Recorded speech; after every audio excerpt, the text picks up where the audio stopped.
and this is a substrate dimension is x and y. So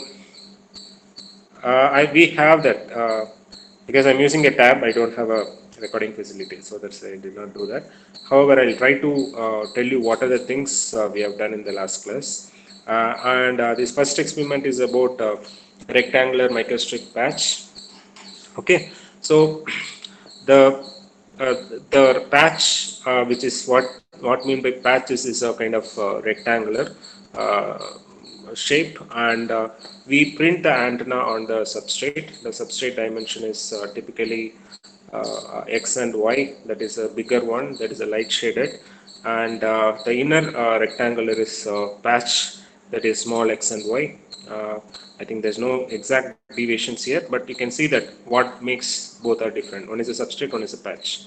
So the dimension is 3 centimeters bigger, and 3 centimeters, 3 centimeters, something look like a what you say that square. This is a square, but inner patch is not a square. Because the x is 1.19 and yx is 0.9. It's something like a rectangular.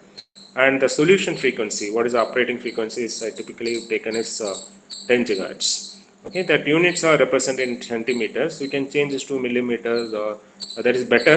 Don't no need to go to the meters, because we are operating in higher frequencies. So when you choose that meter, it will be a 0.00 in a decimal. So it is better to keep it either millimeter or centimeter. Okay, so the substrate thickness 62 mil is a US unit. 1 mil is typically 1.6 millimeter. That you can change this, or you can keep it as it is. No need to change. And this coaxial inner radius also matters. That you can see that this is a coaxial, that inner, this is the outer radius. So when the design frequency changes, this is also supposed to be changed, because we need a proper match. When I give the any powers to the feed to the patch antenna, the power has to be radiated. No power should not be reflected back into the coaxial cable. So I mean make sure that my antenna is operating at 10 gigahertz, and if I feeding 1 milliwatts, the maximum power should be delivered to the antenna, should be radiated to the space. So that is what the idea. If it is not working on 11 gigahertz, not a problem, because that is not my design frequency. So one thing is, you can keep it in mind. Antenna can be designed for only certain range of frequency. I cannot have starting from 1 gigahertz to 20 gigahertz, something like that, with this patch antenna. Okay, there are other antennas, yeah, that we can do. The wider bandwidth antenna, if you take a parabolic, which is used in the mobile towers, or DTH antenna, these are the wideband antenna, because it can because when we see the different uh, no channels, so each channels no separated with the frequency, different frequencies. That what they have used in the satellite. That is, the satellite is close to Earth, especially it is probably low Earth orbit. It is surrounding the Earth, and it will typically give the high transmission rate, but the frequency will be also wider. So I cannot now, that time I cannot stick the patch antenna, because it will operate only one frequency for patch antenna. But I need a wider band antenna, so that is the reason I use the parabolic antenna, because it has a higher gain, uh, better gain, and also wide band. So it is very attractive for that kind of satellite and defense applications, and even what you say that airport, air traffic monitoring systems and weather reporting. So everything we use that parabolic, mostly like a bigger parabolic antennas, because I'll get a wider bandwidth and also the power. But the same thing cannot be used for a mobile phones, right? Because I need to be printed compact. So I will typically need to use this kind of microstrip antenna.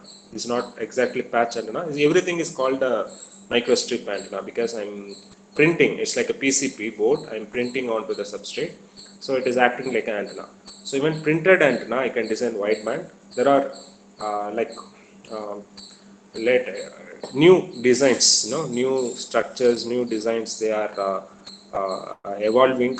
Even if you take that, probably the tool is there, I would have shown that there are many antennas you can see. This is dipole antenna. It can be a printed, or it can be a 3D horn antenna you will be using in the lab. I'll show it in the probably you will the same experiment only we will be doing horn antenna. It is actually a 3D antenna. This also 3D means it is a it's like a kind of all the three axes. It's like a typically 3D. It cannot be printed basically in the substrate. And this is a wider gain and wider bandwidth, and spiral, planar, spiral, and conical, and Vivaldi log periodic. Log periodic again, very, very good example of a wideband antenna, because there will be not only single element. We'll have an array of elements. Like if you have someone, if you are probably, I don't know whether you have seen that earlier Doordarshan antennas will have a small lines, so that each lines is one antenna elements. So that is typically used for a wideband purpose. So that is a type of antenna, and that is called Yagi-Uda. This is a log periodic, and a waveguide types antenna is there. And what I try to say is this custom antenna. If you have a tool, just you can just click it, and when you see that there is a WLAN, what we use it in the laptops, no, WLAN or Bluetooth. These separately, if you look the antenna itself, it is like a customly designed, no, custom made. Each company can design their own antenna. That is what the flexibility of the antenna design. So you can choose that which is giving a wider bandwidth, and also relatively better gain in the printed surface, like a laptop or mobile phones, or if you take a Bluetooth, even dongles, very smaller size dongle is having antennas, right? So this is only possible if it is printed. I cannot have that 3D parabolic antenna is in the dongle. So there are many vendors will have a different types. If you go here in the custom antennas, you may find this WLAN antennas and so on, so antennas, right? You can just use that. You choose the design frequency, synthesis, and create model. When you do that create model, it will automatically no, this is a patch.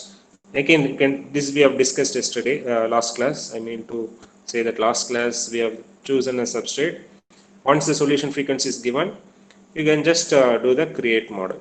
Okay. So once you have done the create model, the antenna is actually created. So the advantage of using the design kit is I don't need to draw this no, manually, these boundaries and these dimension. So fortunately we don't do it, but for learning we have to do it in the waveguides. Okay, we have to draw ourselves for a waveguides. Okay, so drawing, probably you may don't like it if you someone don't like to work on the kind of drawing in the kind of CAD tools kind of thing. But this is very much essential if you going for a custom design antenna.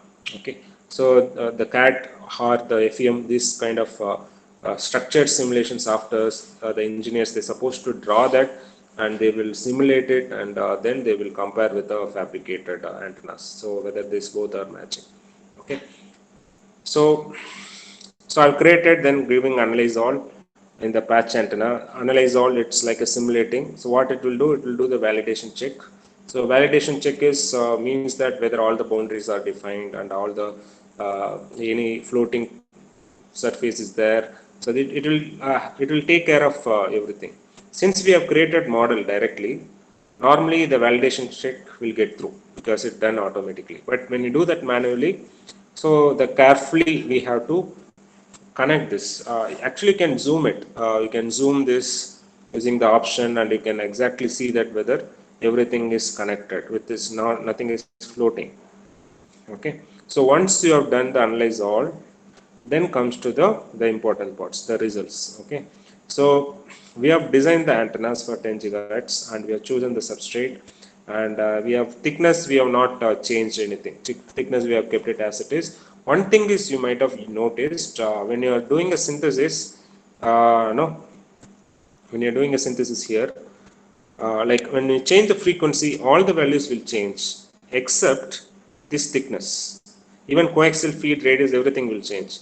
Thickness is something uh, manufacturing aspect basically. So how long thickness I can reduce it? There is some limit, fundamental limit, right? So if you, for example, if you take let us take your writing pad, and if it is very hard bounded writing pad, you can write it even better, right? So when things, if you're taking the very soft book, something like it's bending, something like that. If you start writing, you can still write, but you may not write very neatly, basically. So the separate thickness, similar like that. How much the manufacturing aspect should be taken care. How much I can reduce it. I cannot keep on reduce the thickness. That's why it won't change. So during the design synthesis, the thickness will be uh, more manufacturing parameter rather than design parameter. Okay, so of course we cannot increase the thickness. There is again one more reasons, probably may not be in the syllabus, but what happens when the thickness is more, because these all high frequency fields line, right? Yeah, 10 gigahertz very high, typically very high frequency, and these field lines when moves going into the substrate, it will have a field C field and H fields, and the propagations of this microstrip is transfer electric and magnetic TM waves. And how I can say the TM waves? I think you can ask me the TM waves need one or two conductor.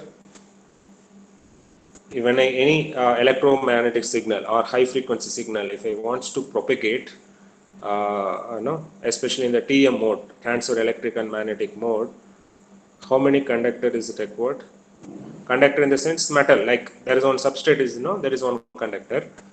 How many conductor is required? You can put it in the chat. So there is one quiz question also came, I think, if you answered. Can you start the recording for this session?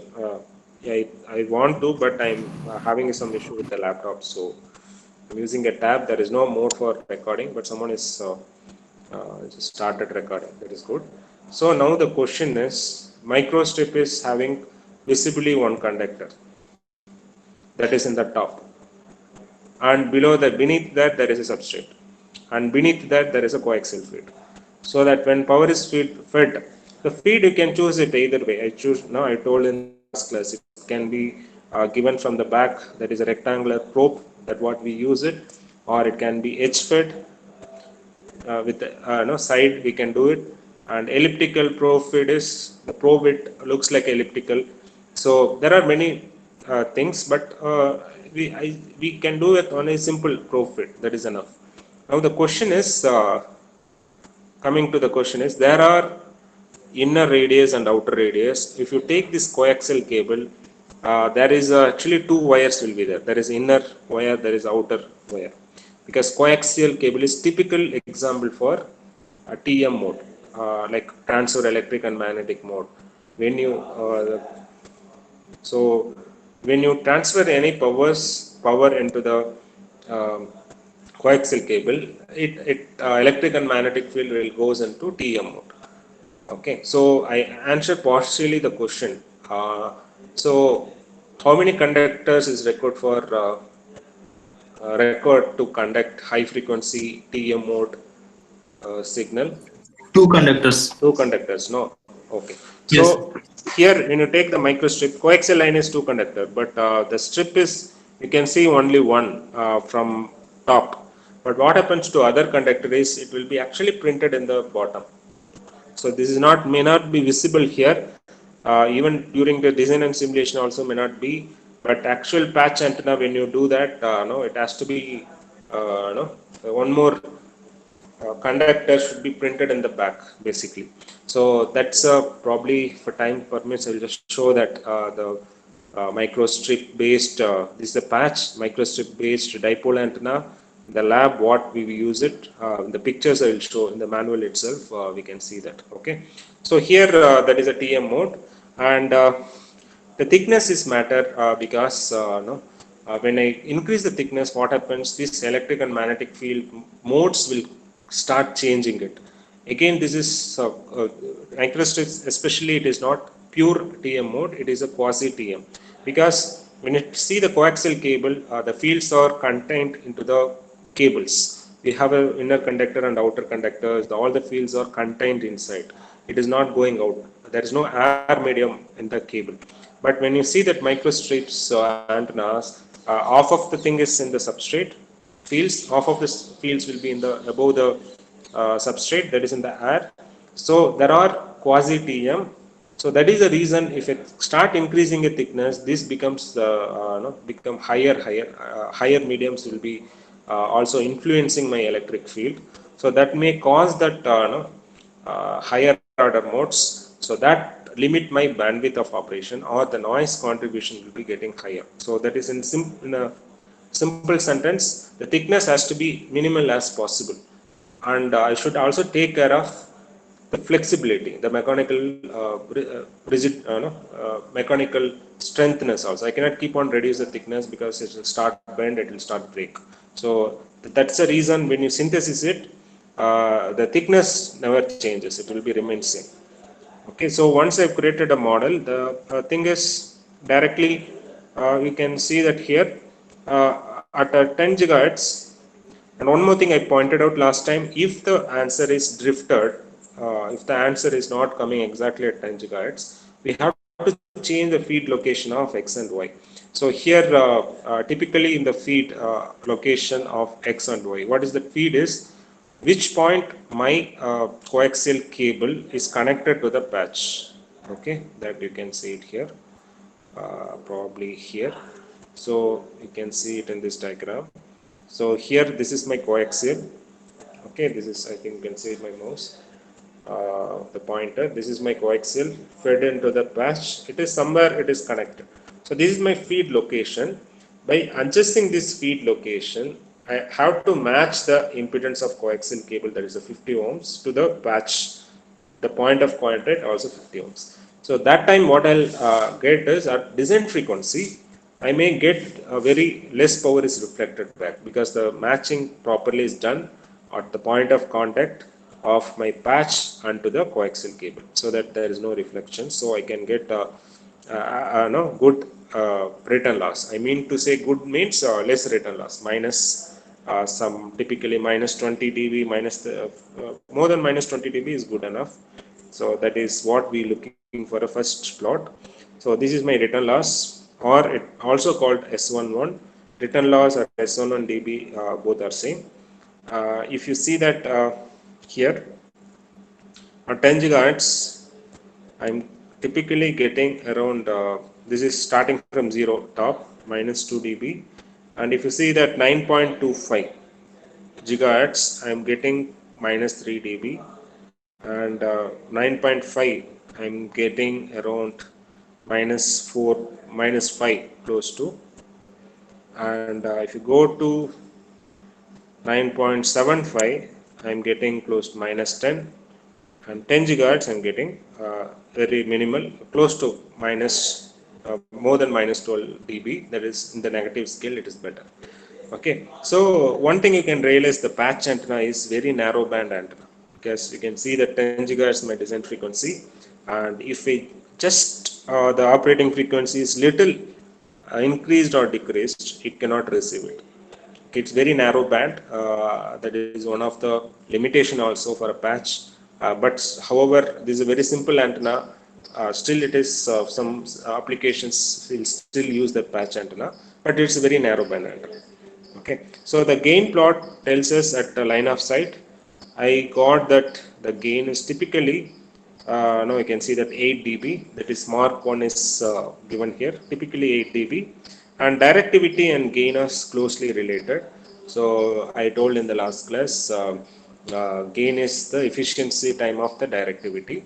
So if the efficiency of the antenna, I mean to say that whatever power is given to the antenna is effectively radiated, okay, then the efficiency is 100 percentage.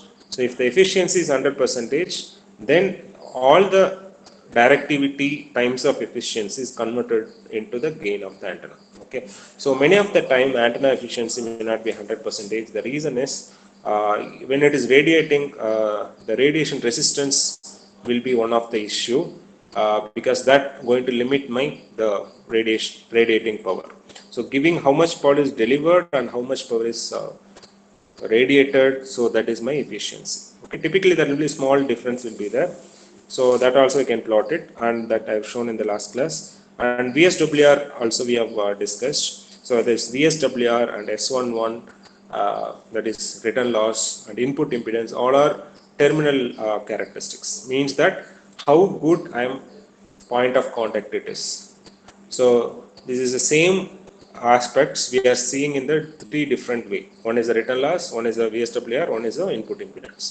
I told in the formula also in the last class the return loss, how it is related to the S11, how the return loss is related to the VSWR, how this VSWR is related with the gamma, how this gamma is related with the input impedance. So if you put together, you will get one table. I think you may not have this table probably, but it is better you can do that. So here the dipole, the similar, all the steps are similar. So only thing is the return loss plot, again the design frequency is 10, and you can observe that even this is also very narrow band antenna, and this is a gain plot. You can see that what you can observe if you compare that antenna and this antenna, at 10 gigahertz, if you design the patch antenna, the gain of the patch antenna is typically 8 dB. But if you take here a dipole antenna, the efficient, no, the gain is 1.82 dB only. Both are same design frequency. So what it tells us? So I have plotted return loss. Both are coming relatively. Return loss is good. There is, especially this is very good. Better, minus 25 dB. There is minus 12 dB is relatively okay. Minus above minus 10 dB is relatively okay. And where is the problem of the gain is less in the dipole? The the the, the inherent nature of the gain of the antenna is mainly depends on the dimension. So if you compare the dimension, this is the dipole structure. Okay, so this is everything is not a dipole. Only the orange color, no, the line that is a dipole. So the rest of the thing is substrate. So that you can compare this. Typically, this area is very less. Means that if I have more bigger aperture area, what we call as aperture area, that is actually close to the physical area. So however the physical or aperture area, how much big it is, I will get a better gain.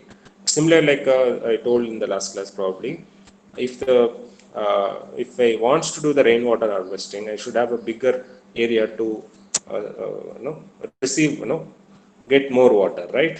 They asked to do from the terrace, you do the harvesting, all the water should go into the groundwater. So how much bigger the area, the bigger the power can be received or can be transmitted. So the area of the dipole antenna is very less compared to the patch. That is one thing is reflecting in the gain plot. Okay, so VSWR also typically very good, close to 1 at 10 gigahertz. Coming to the horn antenna, I just want you to do all the steps, because with if you anyone has a user manual, it is just only seeing the manual and clicking it and getting the output. That with a little bit time effort you can understand, but more importantly, what is that results about, that what you have to spend more time. So I'll try to do in this class, and this is already I've asked you to this dipole and horn antenna. You do that very straightforward. All the steps are very straightforward. Once the patch antenna is done, dipole antenna is similar. Only difference is no, if I don't get the return loss at 10 gigahertz, I have to change my dipole length, okay, accordingly, and I can make it the match exactly the point. The only thing is return loss. If the point of contact to the antennas, if it is not correct, then only I'll get a return loss in a different frequency. Okay, and that is one thing. And why it is happening? If you take the patch antenna, if you point of contact into one point, you are getting a return loss less for some other frequency. If you are adjusting, again getting some other frequency. If you are adjusting, again getting some other frequency. So what is happening? So basically in high frequency, in the dipole or patch antenna, when the frequency of operation is changing, it's typically higher frequencies. So what happens that field lines is going to vary throughout the antenna structure. Throughout the antenna, the fields, electric and magnetic fields is going to vary. So when the E and H is varying, E by H is nothing but your the impedance, what happening in the structure. So when E and H is varying onto the structure, and throughout the structure, the impedance also is going to vary. It's simply like distributed impedance. So antenna is a distributed impedance. From left to right, if when you start, the impedances start varying. So I have to find out the right point to get exactly 50 ohms of the coaxial cable impedance for my design frequency. That is important. So if the feed location is changing, what happens?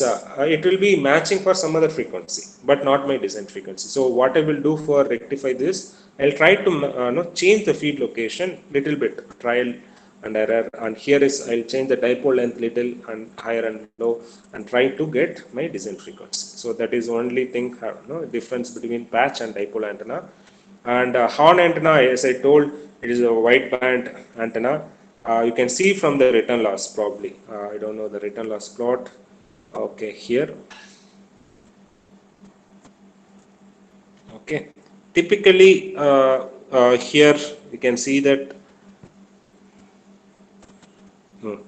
This is what I told. Give attention to the details. What is the inference you are drawing from the result? That is more important than doing all the steps. Again, steps are important to get a results, but that can be done with the manual. You have a manual, you can do it.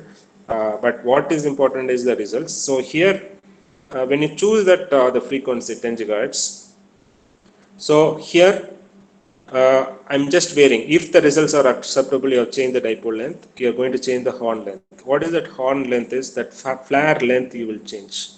I mean to say that I think this not text is not clear. I think you can see this mouse pointer. So this is my flare length. Okay, I'll try to write it. Let us see how.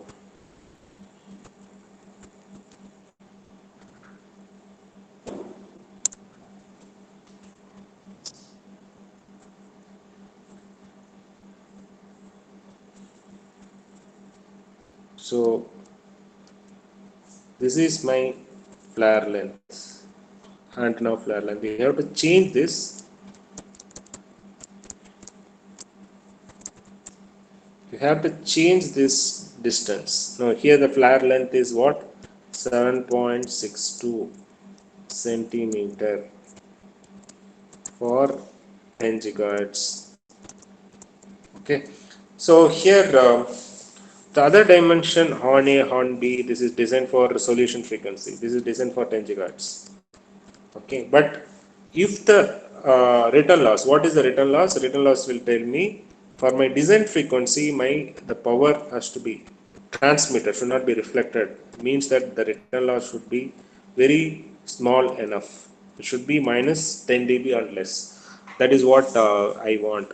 And I told in the last class, the return loss plot is one of the crucial result for antenna design, because by seeing the antenna, I cannot predict which frequency it is operating. I should go for this return loss plot to see that which frequency actually it is designed, or in other words, on which frequency the return losses will be less.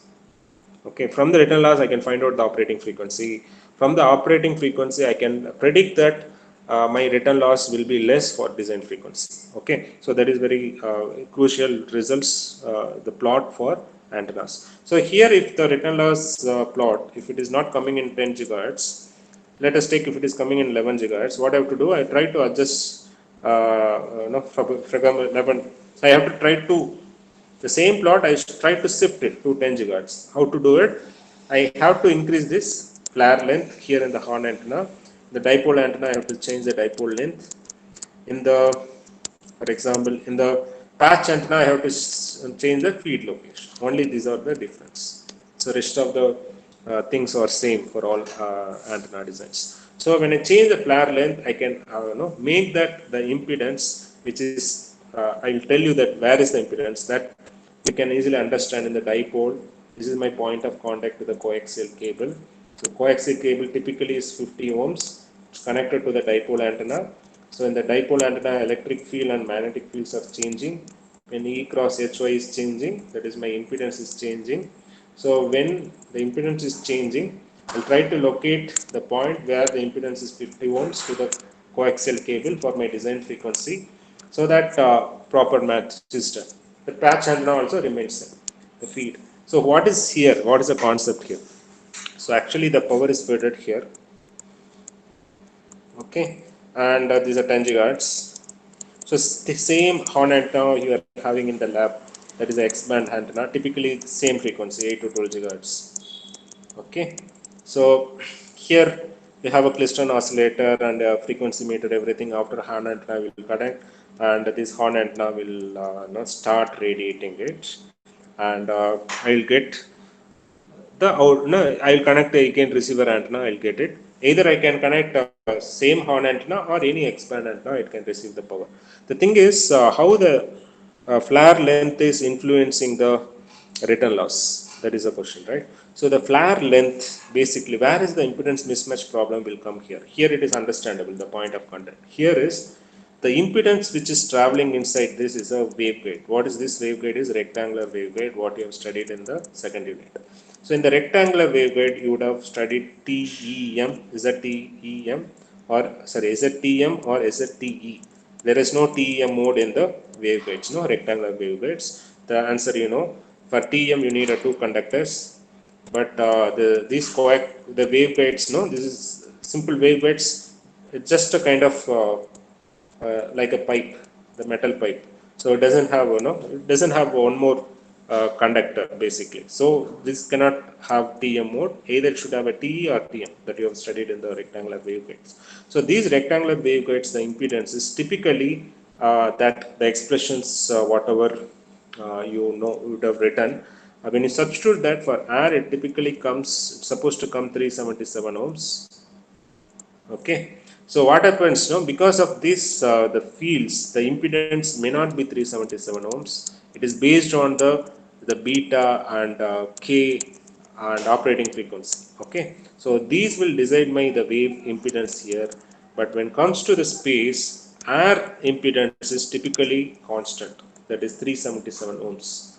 Okay, that you can get it if you substitute mu naught by epsilon naught, you will get this, what is the error impedance. So here the impedance will be not 377 ohms. Here the impedance is 377 ohms because it's the R impedance. So when I want to match the impedance, that's the reason I'm using this flare.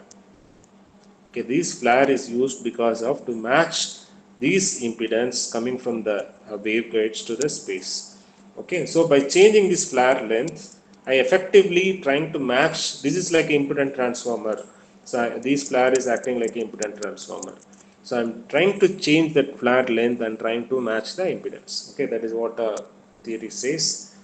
That you can understand me probably while reading the theory and practicals, you can even understand better. Okay, I'm just limiting with the results. So here the advantage I told, it's a wideband antenna, but as you see that still having a 10 gigahertz only, it is less. But other frequency, it is not less. You can come to the conclusion. But I told you it's a wideband. It's supposed to have a return loss less for wide range of frequency, but still it is less for wide range of frequency. Why it is? You see that return loss here, y-axis.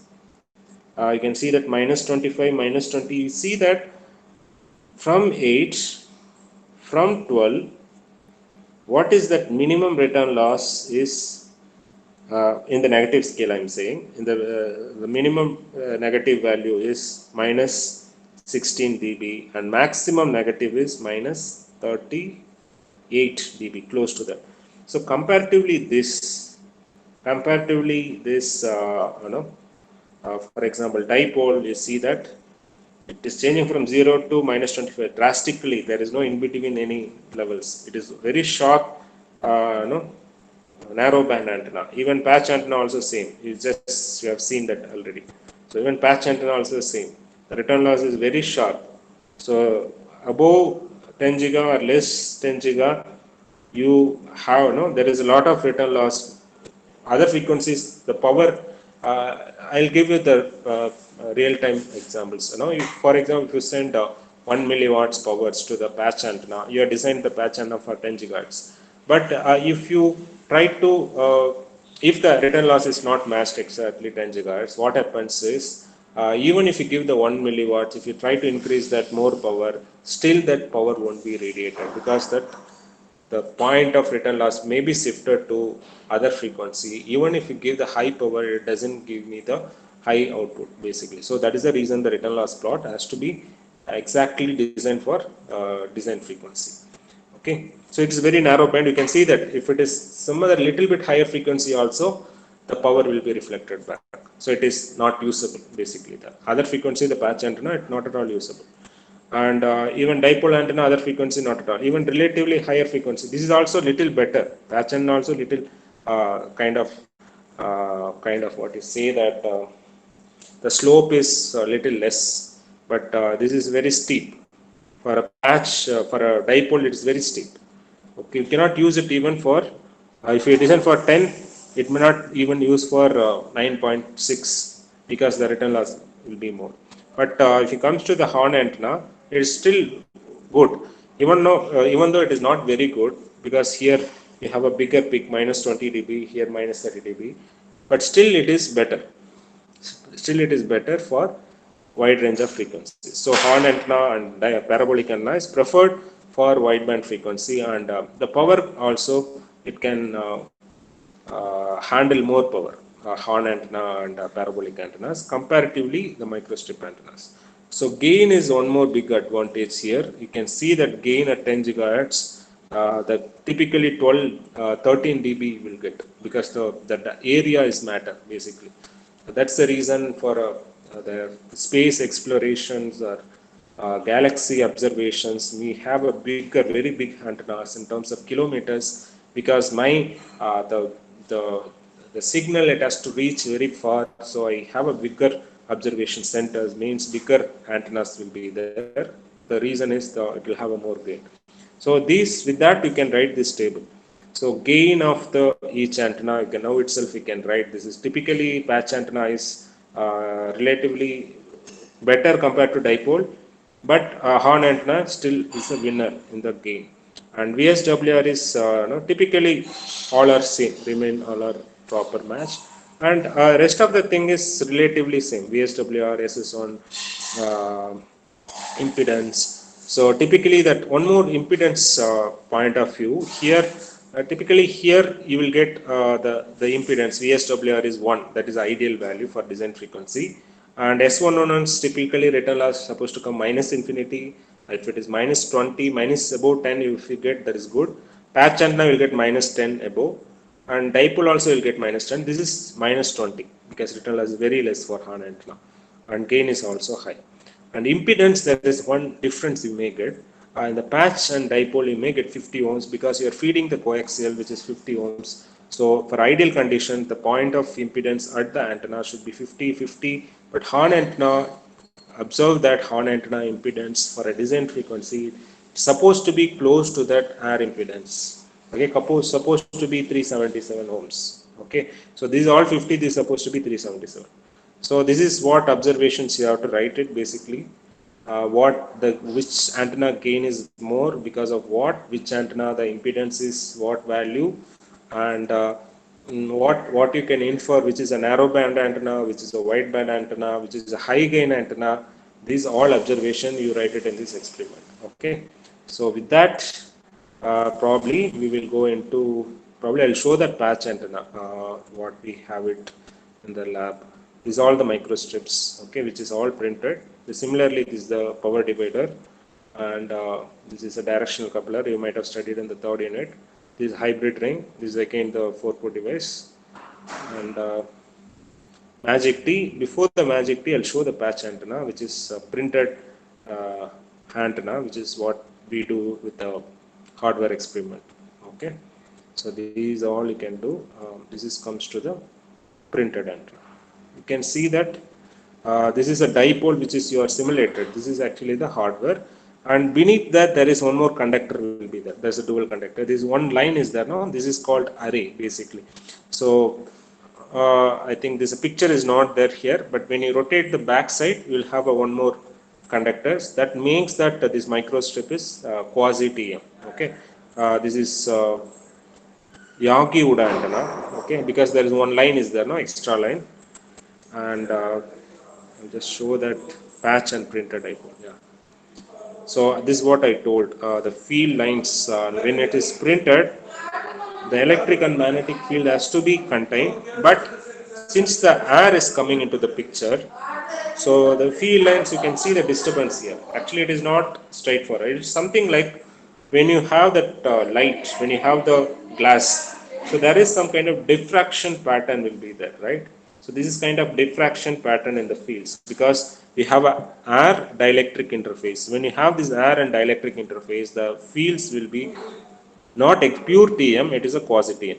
So I want to try to do is I'll try to reduce this thickness to make sure that these effects it is actually the not desired, it's undesired effects. I try to reduce it by reducing the Sir, thickness.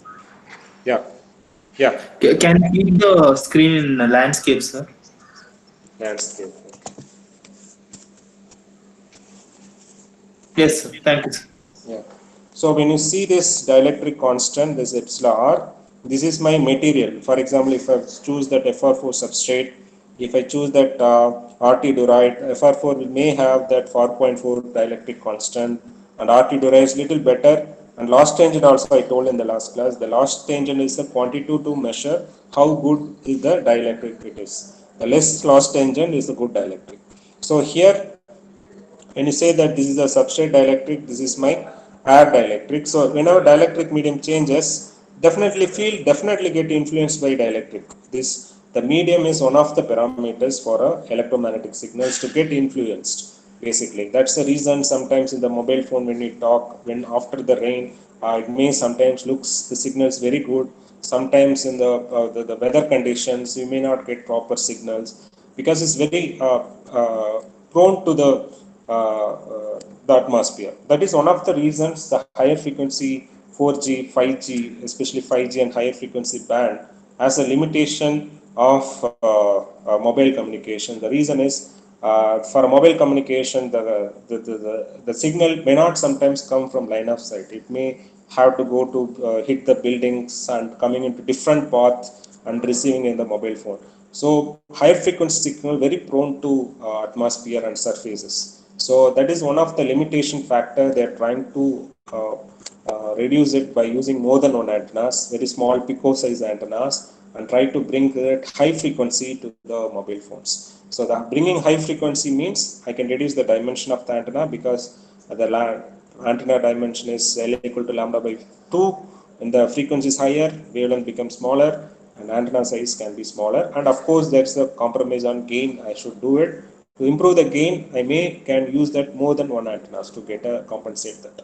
But however, higher frequency will suffer with the scattering effects. That is the reason the light we cannot use it as a communications. One is very high frequency typically. So they have tried with the light, not in the fiber, through like infrared. Infrared, I think you have observed. When you have a remote, when you block it, it cannot penetrate. If you put some tech, when you put a book and use a remote, it won't work. But same thing, but any times you have observed, but mobile phone able to work. It's a long distance from the mobile tower to no here phone, it able to receive and pick the signal because we are still in the 2 gigahertz 3 gigahertz in this range. When we start increasing higher frequencies going to the light and infrared frequency band, then become two line of sight. So light also they have tried with the light communications, but their problem is there because inherent limitation of the nature, physics nature. So they are trying another way. But one thing is we are using optical fiber in the cables we are sending. Even though cable, if it is folded, we may not get the signal. That is the problem with the high frequency. But here in the microstrip, the field lines, that is the problem. There is a fringing fields that may limits my the frequency. Okay, that is a thing. I'll try to make this thickness as small as possible so that I will get close to TM. Try to reduce this the interference effect. Okay, so I'll show that this is a patch what we simulated and what is in the hardware, and you can see that this white color is a substrate and behind that there is a metal plate that is not shown. This is very dark. Actually there are two kind of observation. There is one H plane and E plane T that we will see it later. And typically you can see the dipole, probably this picture, I don't know how much clear it is. You can see that one straight line coming down here and here. So this is a dipole, This is white color is substrate printed, and backside again on metal plate will be there, and this is connected with the coaxial. You can see that this is a edge fade coaxial. This is a edge fade because it's not a big ended connector, it's a side it is connected. Okay, this is actually the no, the real antenna which is fabricated. That is what we are simulating it. Okay, so typically what we will do in this antenna measurement, one thing is exactly we will do that this thing, no, the gain. Finally we will find out the gain of the antenna. You could ask me what happens to the return plot here. We are not doing any return plot in the hardware. The reason is we don't have as of now as a separate instrument to see that how much power is reflected back for a range of frequencies. If my dipole antenna is designed for typically this X band 8 to 12 gigahertz, can I sweep it from 8 to 12? I will just want to know. I know that from the simulation, this dipole and patch antenna, it's a narrow band antenna. It will have only particular design frequency. I definitely know it cannot uh, transmit all 8 to 12 gigahertz. So I should know which frequency it is return loss is less, or in other word, what is my operating frequency of this antenna. So to know that, I should know the return loss. Return loss in the hardware, the given setup, we cannot find the reflected power, but simulation automatically does. But how to do it? We have a separate network analyzer tool that is actually kind of demo experiments. If you have a project interest, you can do that the antennas, and you can get that what is that. In that network analyzer, we can actually send the power to the antenna without these setups. Actually, no, I no need these setups. This microwave source, an isolator, alternators, and frequency meter is not there. It missed. It should be added. This is my transmitted antenna. Horn antenna is there. This is my. I can have that both patch antenna or horn antenna as a transmitter. That is not a problem. If I use that horn antenna, I'll get a wider bandwidth and gain. If I use the patch antenna, I'll get a narrow. So here in this setup, I don't need any here source and everything. I'll have only simply network analyzer here. Probably I'll draw that. Okay, if you have any doubt, just you can ask me that. I'll show that next experiment. Just I'll start, and after that, no, you download the software and try to do that. It is all steps. So this is my microwave source where I will get X-band 8 to 12 gigahertz, and isolator is to protect the signal is going only one direction, not in the opposite direction. And the alternator is actually not necessary here, but is to know that if I want to, if the power is more, I can actually reduce the power using alternator. It's calibrated by default, but periodically it should be calibrated. And I have another is frequency meter to know that what is the operating frequency of this X band, because this microwave source can give that range of frequency between these two based on the modes. Based on the first experiments, this is a reflex crystal will have a different frequency it can produce between this X2 X band 8 to 12 gigahertz. So in the frequency meter, I have to measure the what is the frequency, and I will connect the antennas here. In the network analyzer, I don't want any blocks here. I don't want any block. This totally is replaced by vector network analyzer. This typically what we have is the imported one, which is little costly. I think it's a Roger something, some brand. I'll tell you.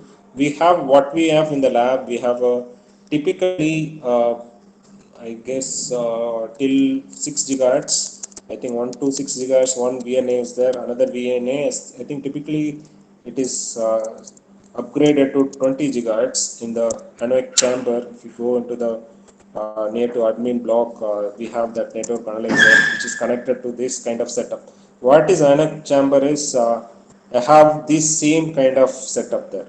I have that this transmitting horn antenna, typically wideband antenna. It need not be horn, it typically wideband. Okay, so wideband antenna which is close to going from starting from 1 gigahertz to typically it may go to 40 to 60 gigahertz in the anoic chamber. And in the receiver, this is my test what I want to do, especially if I fabricate any antennas. What I will do is I will connect here, and here I will connect the network analyzer, vector network analyzer. Okay, so here I source and I have the frequency meter. That is enough basically. What is the frequency it is generating, and my testable antenna I cannot design again. If it is my wideband antenna, that is fine. Or I should have designed for particular frequency. Let us take, I'm designing for my antenna for Bluetooth, and the same antenna should detect WLAN modems, and same antenna should detect 3G, 4G, and 5G, and ISM band, that is typically WLAN. So I want to design the antenna to no detect these many frequencies. Okay, so what I will do is I will generate the source such a way that each time I change the frequency, first time is a Bluetooth, I'll verify with the frequency meter that is frequency is transmitted. I use that receiver antenna. I'll find out what is the gain I'm getting for my designed antenna, what is the directivity I'm getting, what is again return loss. So return loss I can find out by vector network analyzer. Okay, I don't want complete block here, power meter, nothing, just I need only vector network analyzer. It will have that two things. One is the power which is given to the antenna, and I just mean to correct one thing here. I can use that simply the gain or power meters to find out what is the gain. Okay, with a vector network analyzer is I don't need any input itself. I can just have a vector network analyzer. I have an antenna. The RF power is given to the antenna, and it will be deducted back into the same cable and find out for design frequency what is my reflected power. Directly I can find out with respect to vector network analysis. That is my return loss plot. So what I am doing with this setup is to find out the gain. Okay, so the gain can be measured only by using these steps. Okay, so in the simulations I could have got a plot directly, but that doesn't mean that in practicals I will get directly. To measure the gain, normally I need one transmitter antenna, one receiver antenna. So by using the transmitter antenna gain, I can find the receiver antenna gain. So that's the reason it's called test antenna rotatable. So I'll try to rotate the antenna left and right and try to find out what line of sight, how much I'm getting, and the angle of 10 degree, 20 degree, what is the gain I'm getting. So the gain is measured here, and vector network analyzer is a separate no, measurement instrument which directly will sweep from, typically let us take 8 to 12 gigahertz, and it will sweep for all frequency, and it is directly connected that instrument, the cable, to the patch, and measure the output in the same cable, and I will measure that what is the return loss. From the return loss value I'll find out what is that operating frequency. So I may be designed for WLAN. But WLAN frequency is typically, what is the frequency? 2.4 gigahertz, or it can be 5 gigahertz. No, there's a two operating mode is there. Let us take a design for WLAN antenna. I'm measuring the return loss plot. If this coming at return loss 2.4 is less, then well and good. My antenna is working for a WLAN frequency. If it is not coming, if it is coming 3 gigahertz, so it is not correct. So I have to change the design and try to make the antenna such a way that my return loss is coming less for my design frequency 2.4 gigahertz. Or can I have the two antennas for a two? I think you know that nowadays modem is having a one device. It can operate 2.4 or it can operate 5 gigahertz. Do they have different antennas for this, or do they have only one antenna for two these different frequency? It is based on the design engineer. He can have that one antenna to transmit and receive this frequency, or two antennas for a different frequency. It is possible. So both can be verified by only this return loss plot. So if the return loss is coming less for both design frequency, then the design of the antenna is correct.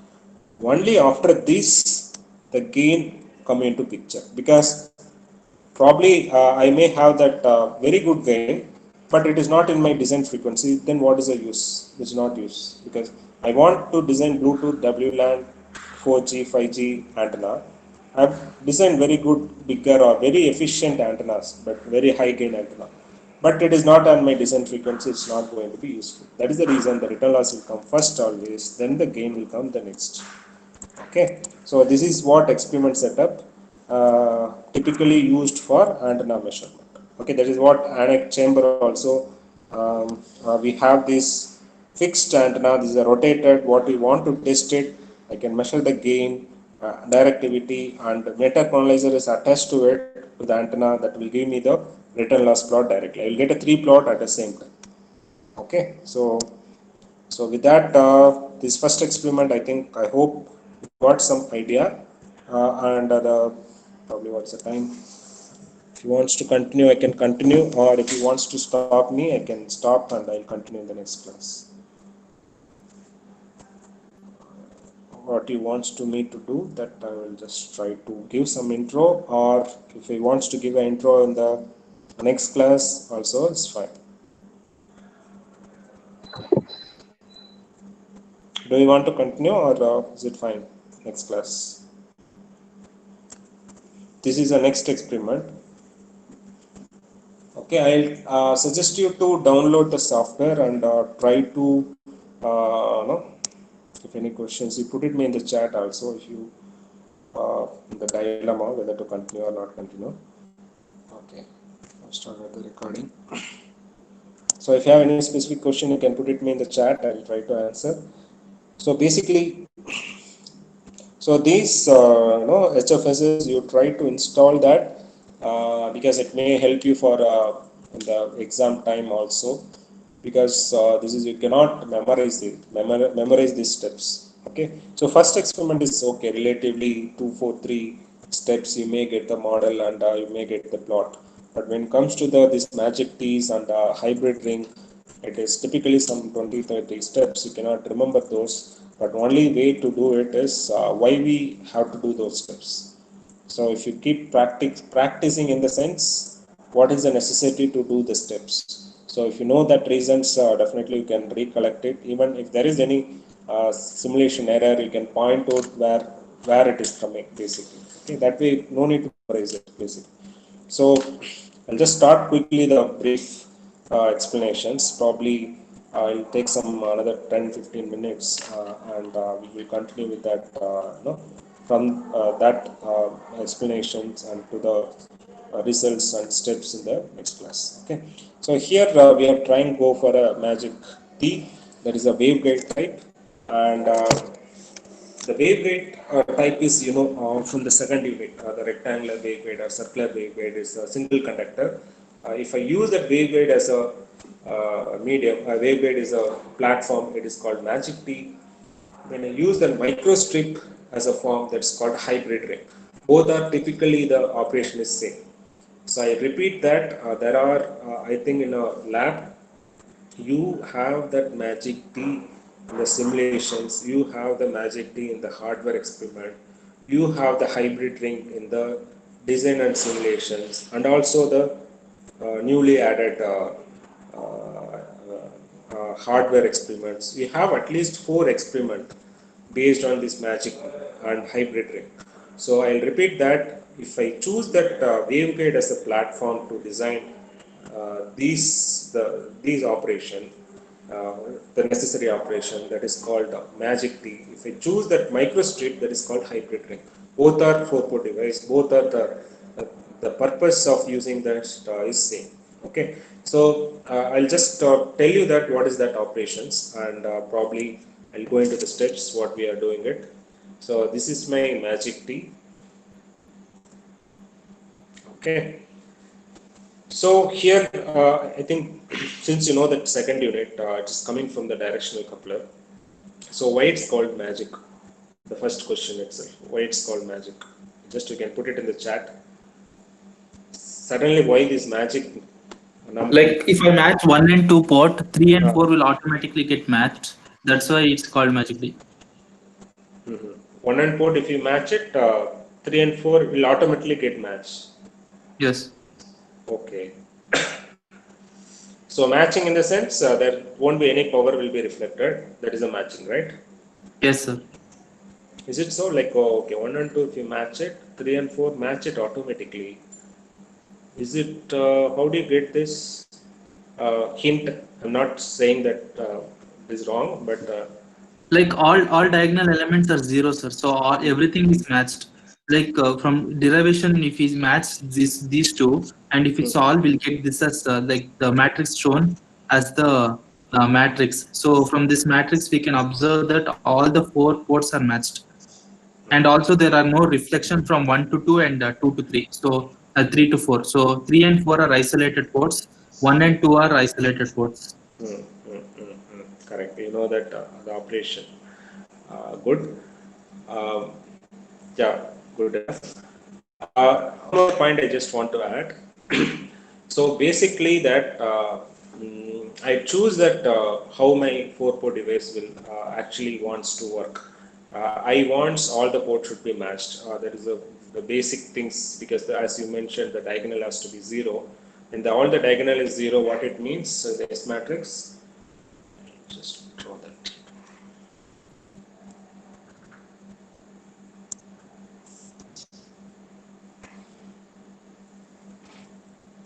When the diagonals, let me choose another color.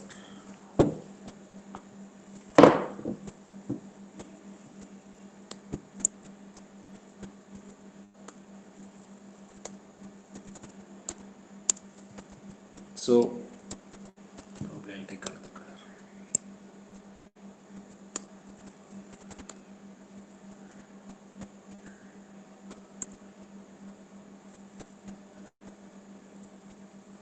Okay. So, when you take this S matrix,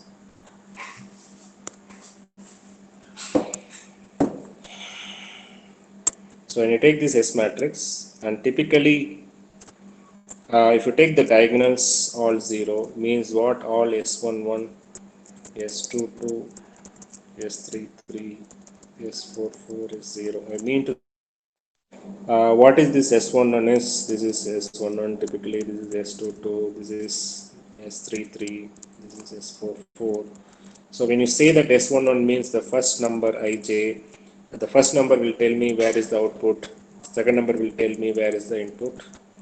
So what is the 11 means for how much power is coming from the first port, what is the input to the port, that is V1 minus divided by V1 plus. Okay, that is a reflected, that is output from the first port, what is the incident to the first port. S1, and if it is 0 means what? The means what? The V1 minus is 0, means that there is no reflected power. If I give any voltage, this is a voltage wave, the ratio. If I give typically, for example, 1 millivolt, I mean to say that I should not get any output. Okay, so since it is no, actually wave, it is taken peak to peak, and I'm taking, since it is a ratio, I'm taking like 1 millivolt and 0. So when you do that, I mean, as you mentioned, the no power should not be reflected back. If I give the input into the same port, I should not expect any power coming from this port. Provided that all other ports should be matched properly.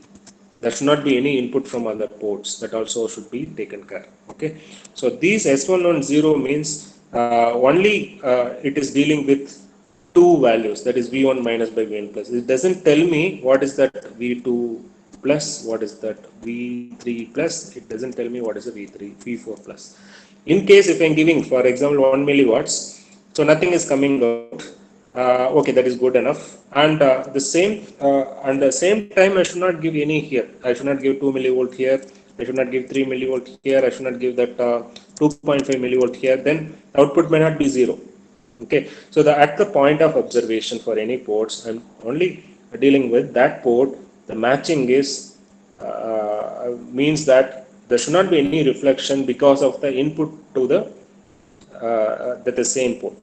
Okay, there should not be any reflection, meaning that these port impedance should be properly matched. This port impedance is at 1 1. Okay, what is that port impedance should be matched properly. So similarly, it's applicable for all the ports.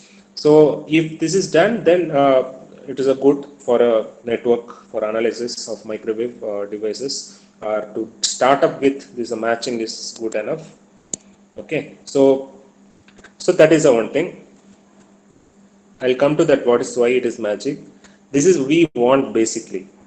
This is the basic expectation to have these 4-port devices. It should be matched in all the ports because I don't want any power is reflected because of mismatch. Why? Because for example, Magic T I'm using for example, this is my source. For example, this is my microwave source. This is my source microwave. I'm giving some, let us take, I'm using for aircraft. Typically, I use the 2 gigahertz source. Okay. And I have that in the aircraft. I may have the 2 parabolic antenna, or let us take horn antenna itself. I have a 2 horn antenna is connected, maybe like this, to this. Okay. This connected like this. So why I needed 2 is normally for communication with the aircraft. Communication with the aircraft, I may need one standby antenna because if anything goes wrong, because very crucial for any aircraft is the communication from the base station, because it's very important because they cannot see anything and like fly basically. They cannot like not a bus, now even for vehicles we are going for autonomous vehicle, but in the aircraft we cannot see and drive because we cannot see anything in the atmosphere basically. So the communication spots plays important role, that radars or navigations, so that usually they have a standby. So if I have a 2 antennas, the power, if I have only one source, and one more thing is why I have only one source. I could have a 2 source, but thing is the source is the power basically. I should have a the bigger unit to have, to generate that much source. I need a space for that. So normally they may have that typically one source and they have many antennas. So it will be divided between these two. And when I give this power, I should not get any power should be reflected back. So 1 second. Hello. Yeah, Nathan. I'm in a lab actually. Yeah, yeah. Yeah. Okay. Yeah.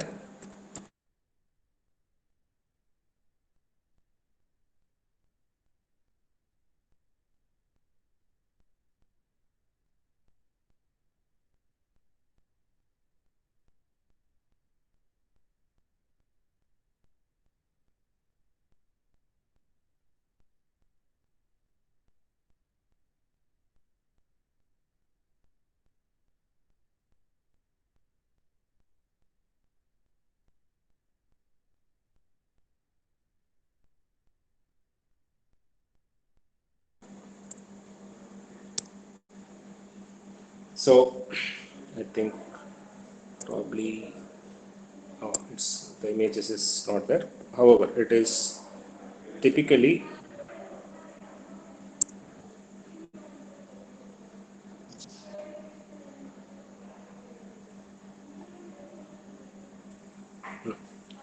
the power whatever I'm giving here.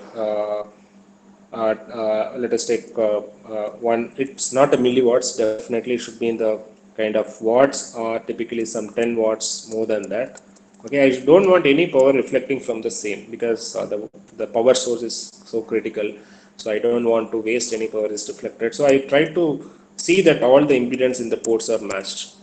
Okay, so that is the reasons. This is a basic consideration is to match the impedance of all the ports. So diagonal, I prefer to be 0 always as far as possible. This is only 0 for design frequency. That also keep it in mind. This is not 0 for all frequency.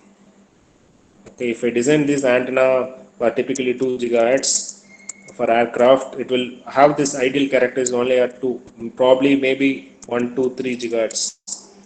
It may not have the ideal characteristics beyond this because that may not be easier for higher frequency wideband antennas basically, or waveguides. So that this is only applicable for only design frequency.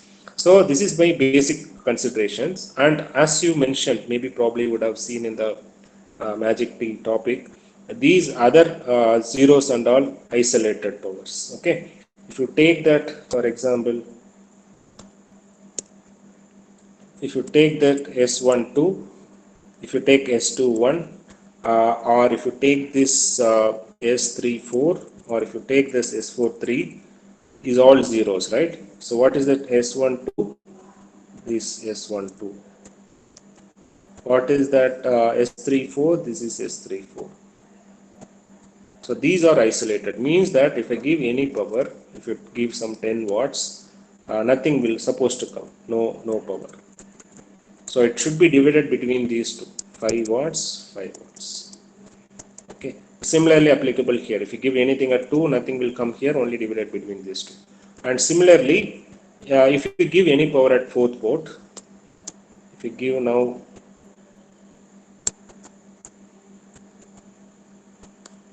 for example, if you give that 10 watts in the third port, so it will be splitted between this 5 watts and 5 watts. So 4th port, nothing will come, no output. So that's the reason it's called isolated ports. So that what you will get 0 zeros here, and remaining things will be power will be divided into off, because this is 1 is there, 1 by root is outside. So S13 is what here? S13. So power is divided means the V square is power. So V equals to 1 by root. Okay, that is what 1 by root 2, the power is divided. That we might have studied that. Why the negative is, when the this is typically S21, 2, 2, S23. So means that this S23, probably I'll erase everything.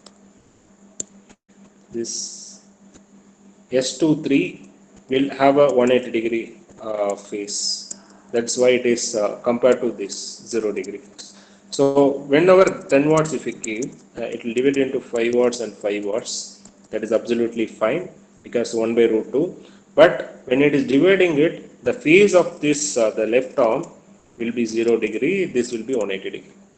Or this will be 180 degree, this will be 0 degree, because both are 180 degree will be out of phase. Okay, that you can keep it in mind. Hybrid ring also typically similar. Why is similar? I'll tell you. These I'm telling about the split, right? Power dividing it. This can be used on different way. It can be used as a coupler. Okay, I'm told about 10 watts dividing between 5 watts, 5 watts. What happens in the opposite? I give the 5 watts, It will add. it will be added. There is a coupler, but there is one small thing is there. If you give 5 watts, 5 watts, and you have to make sure that this is minus in the 180 degree phase, then only it will be added. Okay, and when you see this between like between 1 and 4, S14 or S24, S14, S14 or S24 is 1 by root 2. It is simply divide the power. There's no phase change. So I'll give that two scenarios. I'll give 5 watts and 5 watts. Okay, 5 watts and 5 watts, same phase, both are same phase. So now the output will come into 4th port as a 10 watts. Nothing will come here, no output. Okay, so this situation is called, this is my summation port. Okay, and I'll give the 5 watts and 5 watts. This is 180 degree phase change. Okay, so what happens are okay, minus 180 degree means you will get the output here, you won't get any output. That's the other case. With the same case itself, since you are not getting any output, because this is something like 1 by root 2, this is like this is 1 by root 2, this is minus 1 by root 2, this is simply 1 by root 2. This is called subtraction difference port. This is called difference port, this is a sum port. The same analogy you will be using in the hybrid ring. Okay, in hybrid ring is the same structure. Probably you can do it the third experiment. There you can probably see that one port is summation port, one is a difference port. This is a summation, this is a difference port. So I will give the power here. This is a lambda by 4, this is a lambda by 4, this is a lambda by 4, this is a 3 lambda by 4, this is the distance. So when you see that summation port, it is just a center of this both. This is the input 1, this is input 2. So this is exactly the middle in the reference point. the middle of these two ports. So this is just added.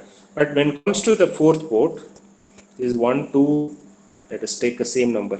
This is some port, fourth port. This take the third port. So if you take a third port like in the magic T, so what is that third port is? The total difference between these is from 1 to 4, sorry 1 to 3 is 3 by lambda, 3 lambda by 4. And when you take this 2 to 3 is lambda by 4. 3 lambda by 4 by lambda by 4 is 2 lambda by 4. So lambda by 4 is typically how much? Lambda is 2 lambda is 36, lambda is 360, and lambda by 4 is 45. What is that? 2 lambda is 360 by 4. How much? So lambda by 2 is we typically say 90 degree, no? 90. So typically you're supposed to get here. I mean to say that. Okay, and we will see that. So basically, this is the same analogy. This is will be a sum port. This will be a difference port in the hybrid ring. Okay, this we will see that probably quite later. So these both are 4-port device. Now the question is why this magic T is this diagonal is this is the basic consideration, the magic T, because when I have this first port, let us take the third port, nothing is coming out the fourth port because S34 is isolated.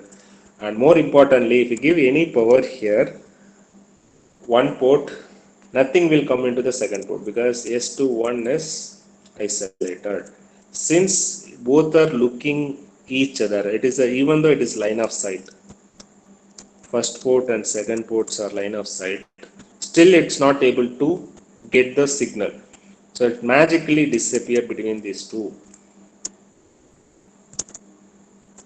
So that is one of the kind of relative name for that. That is the reason, one of the reason. So why it is called the magic T? Because it's disappeared magically between 1 and 2, and it is gone into 3 and 4, but not coming into 2. Okay, that is one of the reason for calling is a magic T, and this is also called hybrid T because if you look at separately, this is called H plane T. If you take 1, 2, 4, it's called H plane T. If you take 1, 2, 3, it's called E plane T. Okay, this is H plane T, this is the E plane T.